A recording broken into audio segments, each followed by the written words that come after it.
Timothy Treadwell was born on April 29, 1957, raised in Long Island, New York, being one of 5 siblings. Let's explore how Timothy made his way to the wild and his choices that led him to fatal disaster. Timothy attended college and changed his legal name from Timothy Dexter to Timothy Treadwell to help his name stick out in pursuing an acting career in Hollywood. This isn't unheard of. Those familiar with the show The Walking Dead, the character Rick Grimes is played by actor Andrew Lincoln, whose real name growing up was Andrew Clutterbuck, before having it changed to help his acting career. Timothy auditioned for the role of Woody Boyd on the sitcom show Cheers, but he would lose his role to actor Woody Harrelson. It was after losing this role his addiction to alcohol would escalate, leading him to abusing other substances. Timothy was hospitalized in the 1980s after an overdose. To help Timothy recover, a friend named Terry requested he visit Alaska and try bear watching, a change of scenery and something to relax to. Timothy, being fond of animals growing up, would accept this advice. This is the change in direction that would eventually lead him to his unfortunate and disturbing fate. The Grinch is a female of about 5 years of age. Oh, hi, Grinch. Hi. And she has kind of an aggressive attitude. Hi. If I turn around too much, she'll bite me. It's okay. Hi, how are you? How are you?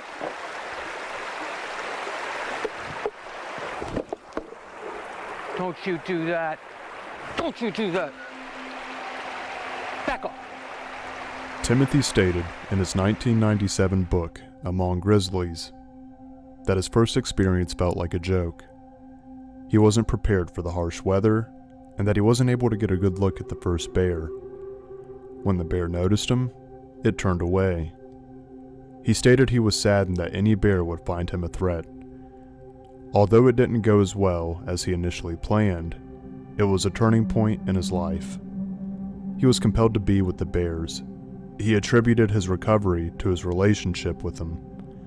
There would be problems, though. National Park rangers state that they were consistently citing Treadwell for breaking rules.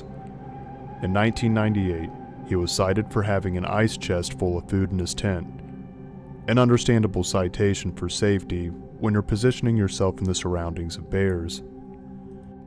In 2003, he had been cited a total of 6 times for breaking rules such as staying in the same area for too long, guided tourism without a license, portable generator usage, improper food storage, and harassing wildlife.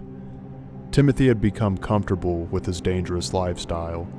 He became overly confident in his interactions with the bears, and he would go against park rangers' warnings and advice. A damning mistake would be disregarding anything to defend himself with, such as bear spray. Unfortunately, Treadwell was not shy about his opposition to park rangers and considered them the enemy, self-proclaiming he was the one saving the bears. Love would enter Timothy's life when a woman named Aimee Hugengard, a physician's assistant from Aurora, Colorado, would read his book, meet him, and begin a relationship with him. The two spent 3 summers together in Alaska. Timothy wrote in his book that Aimee was very afraid of bears and that she didn't want to go to Katmai National Park. Despite her claim, the two would revisit the location on September 29, 2003 to beat the cold weather coming in. The couple set up camp by a salmon river, intentionally planned by Timothy, as grizzlies are commonly located there for food before hibernation. The odds were now stacked against Timothy and Aimee. With their camp now set up, it is early October with only each other as company. Far from others, unarmed, and during the season when some bears are scavenging for anything they can before it ends. The bears are likely to be aggressive if hungry, and now the couple's location was a hot spot. The last time Timothy would be heard from was October 5th, when he reported to a colleague in Malibu, reporting he had no problems with the bears. The next day, Timothy and Aimee's air taxi would arrive at 2 p.m. to pick them up. The pilot stated it was foggy and rainy, calling out for the couple with no response. The pilot states something felt strange, and while making his way back, he's seen a big bear wandering around the camp. The pilot made it back to notice the bear was eating on a rib cage when monitoring below. He did numerous circles to attempt scaring the bear, but it failed and it continued to eat. At 4:26 p.m., the rescue team arrives and locates 2 bears roaming the campsite. 16 shotgun shells were fired to take down the bears. The remains of the campsite were 2 tents, one for equipment and the other for sleeping. Among the now ravaged tents nearby were mounds of mud and sticks. Timothy's arm and head were located not far from the camp, and the rest of Aimee's remains were identified in one of the mounds near the campsite. They were being stored for later by the bears. A video camera at the camp was located. Who or how it was turned on isn't exactly known. The camera lens was covered, so all that remains is the audio. But what it captures is tragedy. The last 6 minutes of the bear attack were recorded. It starts with Aimee asking if it's still out there, with Timothy replying, "Get out here, I'm being killed out here." The audio is the mix of rain, a bear growling, and yelling for Timothy to play dead. In what was almost a successful recovery, Aimee's screaming seemed to have warded the bear off. However, as she was tending to Timothy, the bear had returned and only got worse from there. Timothy begins screaming again, and that playing dead isn't working, followed by Aimee's screams, with Timothy yelling for her to hit it with something. Aimee would strike the bear with a frying pan. Unfortunately though, the bear wasn't leaving this time. It's speculated Timothy knew he wasn't going to survive and tells Aimee to run away. Sadly, Aimee chose not to run. The remaining audio is drawn out, a slow, agonizing death by 2 people being eaten alive by a bear.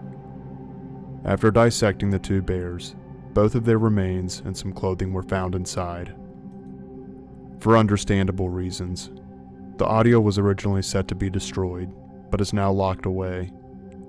Various fakes float around claiming to be real, but they are missing details as mentioned by the official audio's account.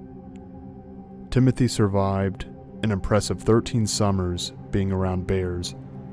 As someone close to him has said though, surviving that long around danger could drop one's guard down.